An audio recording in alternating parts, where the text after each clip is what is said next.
ये है सारापुर बस्ती। यहाँ पर सभी किसान सुबह होते ही खेत पर जुट जाते हैं, क्योंकि ये जमीनें सेठ से भाड़े में लिया है।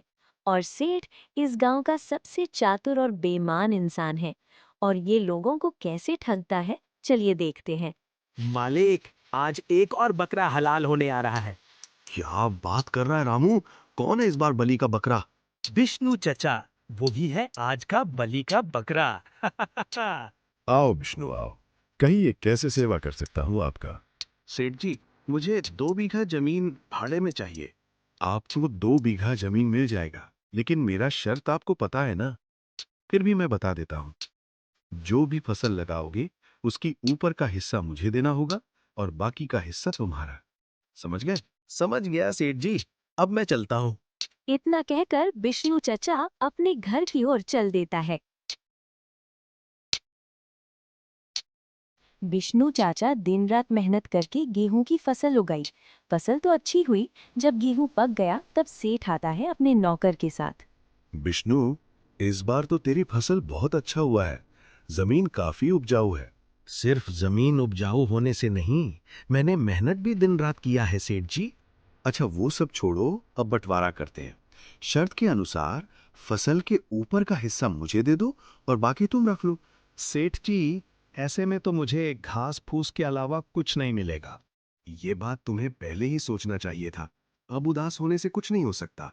इतना बोलकर सेठ अपने नौकर के साथ अपने घर की ओर चल देता है। रास्ते में सेठ अपने नौकर से कहता है, देखा मेरा चतुराई का कमाल, अब सब फसल मेरा हुआ। ऐसे में तो आप बहुत जल्द सबसे अमीर बन जाओगे मालिक। इधर फसल न मिलने के दुख में विष्णु बहुत दुखी होता है। ऐसे ही कई दिन बीतने के बाद विष्णु का बेटा घर वापस आता है और अपने पिता विष्णु से पूछता है, क्या हुआ पिताजी? आप इतना दुखी क्यों हैं? कोई परेशानी है तो बताइए, शायद कुछ हल निकल के आए। सेठ जी मेरे साथ बेईमानी करके मेरा मेहनत का सारा फसल ले गया। ऐसे कैसे बेईमानी करेगा? मेहनत करो आप और फसल ले जाए वो। ऐसे कैसे किया? जरा ठीक से बताइए मुझे। दरअसल सेठ किसानों को खेती करने के लिए जमीन ठेके में देता है और बदले में फसल के ऊपर का हिस्सा सेठ को देना होता है और निचला हिस्सा खुद रखो। मैंने गेहूं का फसल उगाया था और गेहूं का सारा दाना वो ले गया और मुझे घास फूस दे गया। वो बहुत चतुर है। समझ नहीं आता अब क्या करूं। वो चतुर नहीं है पिताजी। आप लोग थोड़ा चालाकी से काम लो, मुनाफा ही मुनाफा है। वो कैसे होगा बेटा? जरा ठीक से समझाओ। सिर्फ आपको ही नहीं समझाऊंगा पिताजी। जितने भी किसानों की फसल उस सेठ ने हड़प रखा है, उन सबको बुलाइए, सबको समझाऊंगा। एक ही बार में उस सेठ को कंगाल बना दूंगा। विष्णु गांव के सभी किसानों को बुलाकर अपने घर के सामने इकट्ठा करता है और सबको कहता है, देखो भाइयों, इतने दिनों से सेठ हम किसानों की मजबूरी की फायदा उठा रहा है, उसका समाधान मेरा बेटा लेकर आया है। अच्छा, ये तो बहुत अच्छी बात है। तो बताओ बेटा, कैसा समाधान लेके आए हो? देखिए, आज आप लोग सेठ के पास जाइए और जितना जमीन ठेके में लेना है लीजिए। बाकी का प्लान बाद में बताता हूँ। बेटा, ऐसे में तो सेठ वही शर्त रखेगा और हमारा वही हाल होगा। चचा, आप बेफिक्र रहिए। पहले आप लोग जमीन लीजिए और कल मुझसे मिलिए। सभी किसान एक साथ सेठ के घर जाते हैं। मालिक, लगता है आज तो गांव के सभी बकरे एक साथ हलाल होने आ रहे हैं। अच्छा, तब तो मैं इस साल करोड़पति जरूर बनूंगा। सभी किसान अपनी जरूरत के अनुसार जमीन ठेके में लेते हैं।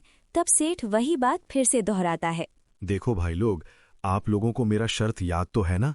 फिर भी आप लोगों की जानकारी के लिए फिर से बता दूं कि फसल की ऊपर का हिस्सा मुझे देना होगा और निचला हिस्सा आप लोगों को मिलेगा। ठीक है ना?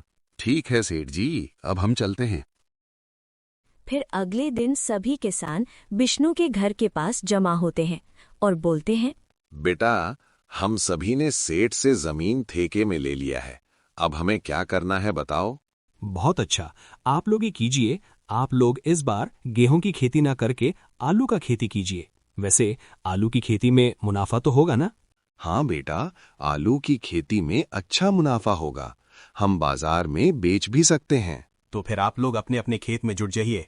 गांव के सभी किसान अपने अपने खेतों में खूब मेहनत किया और कुछ ही महीनों में आलू की खेती तैयार हो गया। फिर एक दिन सेठ अपने नौकर को लेकर अपना हिस्सा लेने आता है। आलू की खेती देखकर चौंक जाता है। ये क्या विष्णु, तूने इस बार गेहूं की खेती ना करके आलू की खेती किया? मुझे बताया तक नहीं। पहले भी तो मैंने नहीं बताया कि कौन सी खेती कर रहा हूं, फिर इस बार क्यों बताता? अब आपकी शर्त के अनुसार आलू की पेड़ का ऊपर का हिस्सा आप ले जाइए और निचला हिस्सा यानी कि आलू मैं रख लेता हूं। सेठ गुस्से से अगला किसान के घर जाता है और देखता है यहाँ पर भी आलू की खेती हुई है। अरे भाई, तुमने भी आलू की खेती की है। इस साल मुझे कंगाल बनाने का इरादा है क्या? सिर्फ मैं ही नहीं, जितने भी किसान आपसे जमीन ठेके में लिया है सभी ने आलू की खेती की है। इस साल आपको घास फूस के अलावा कुछ नहीं मिलेगा सेठ जी। आपने हम किसानों को बहुत ठगा है, अब हम सब का बारी है। मुझे माफ करना भाई, मैंने तुम लोगों के साथ बहुत अन्याय किया है। आज के बाद सब गलत धंधा इस बंद प्रकार और सभी मेहनत किसान करेंगे। मिलकर सेठ को अच्छा सबक सिखाया।